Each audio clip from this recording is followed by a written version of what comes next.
Hello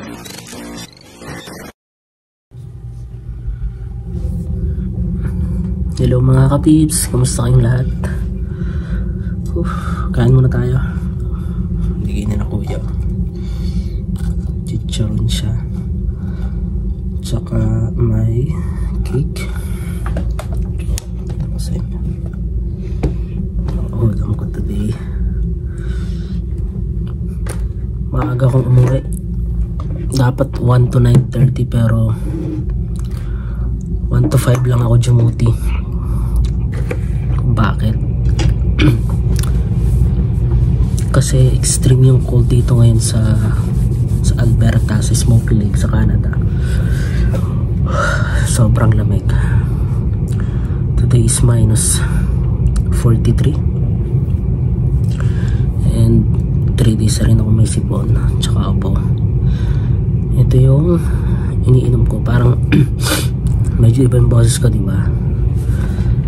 So yan, spray lang siya, spray ko lang kasi medyo masakit sa lalamunan. Sobra kasing lamig talaga. First time kong ma-experience to. Tomorrow dapat may tugtog ako sa worship pero hindi ako makakatin kasi nga medyo masama yung pakiramdam ko, tapos pinalitan pa yung duty ko. So dapat ang duty ko is 1 to 9:30, magiging 8 AM to 4 PM. So tatlo lang kami naka-duty bukas. Kanina kasi sira yung pump sa gasoline station namin kaya hindi makapag-pump ng maayos yung machine, kaya walang masyadong customer. So uwi kami ng maaga. Yun ang nangyari. Tapos ngayon may alert message sa amin na baka magkaroon ng brownout kasi sa sobrang lamig ang taas ng demand ng electricity.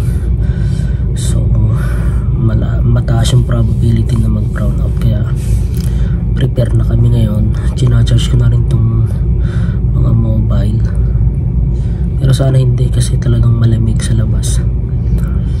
Pag lumabas ka ng wala kang gloves, mapo-frozen bite ka. Delikado.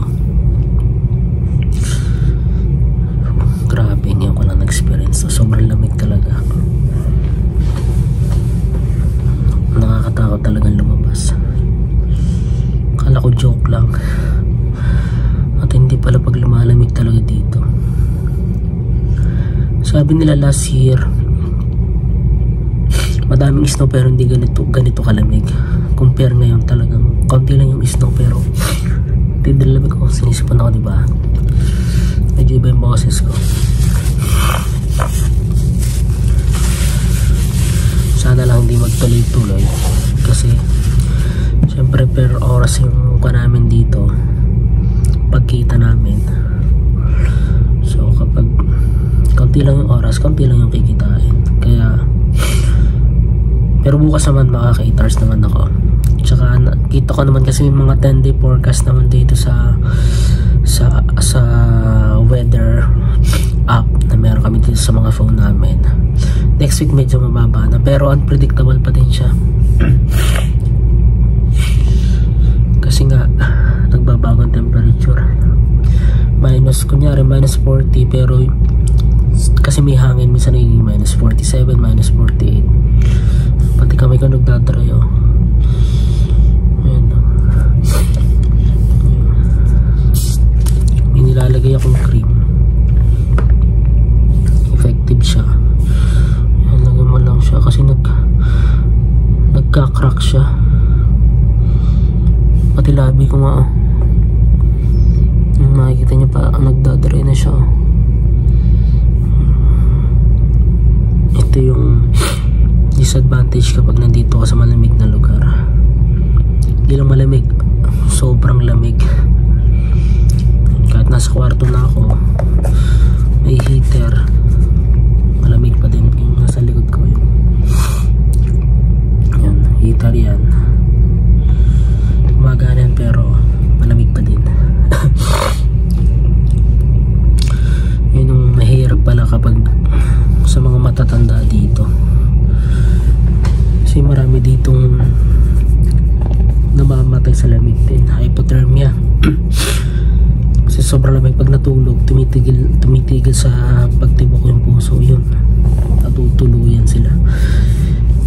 Inisip pa yung mga yung mga homeless. Ang hirap ng mga inalok pag ganito ang sitwasyon.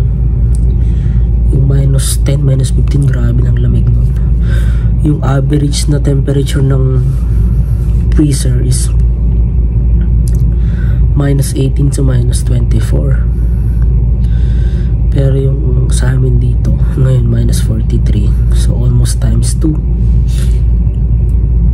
Grabe talaga yung lamig.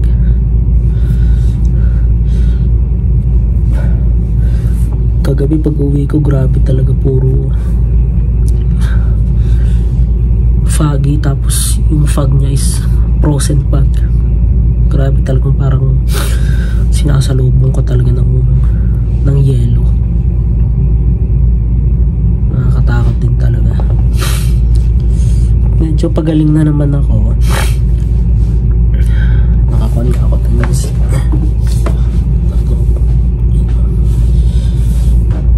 Tatlong patong na yan. Nasa loob na ng bahay pero ramdam mo pa rin. Hindi pala dito. Kaya yung iba, lalo yung mga PR, mga citizen na umuwi sila 6 months sa Pinas, o kaya yung iba namang mga citizen, mga Canadian mismo na napunta sa mga mainit na lugar, tapos after 6 months balik na ulit dito. Medyo late pa nga ngayon kasi December, wala pa masyadong, hindi pa ganito kalala yung winter. And nito lang, itong week lang na to, matitindi talaga yung temperature. Pero next week, let's see kung magbabago siya. Tingnan nyo, tatanungin ko yung aking kaibigan dito. Ito, tatanungin natin siya. Tatanungin natin kung anong weather ngayon, ha. Hey Google, what's the weather today? Tonight in Smoky Lake, the forecast is around -37 and clear. Right now it's -36 degrees and clear. Yun ang sabi niya. -37 yung sabi niya. Pero sa phone ko nasa -41, 43. Talagang necessary na magkaroon ka dito ng sasakyan. Buti na lang si Kuya, sinasabay nila ako pagpapasok tapos pabalik, kasabay din nila ako. Tsaka buti malapit lang din yung work ko dito, kasi kung hindi, napakahirap. 3 patong na yung suot ko, 4 pa yata ang patong na suot ko kanina eh. Tapos naka winter boots pa, naka gloves ka pa.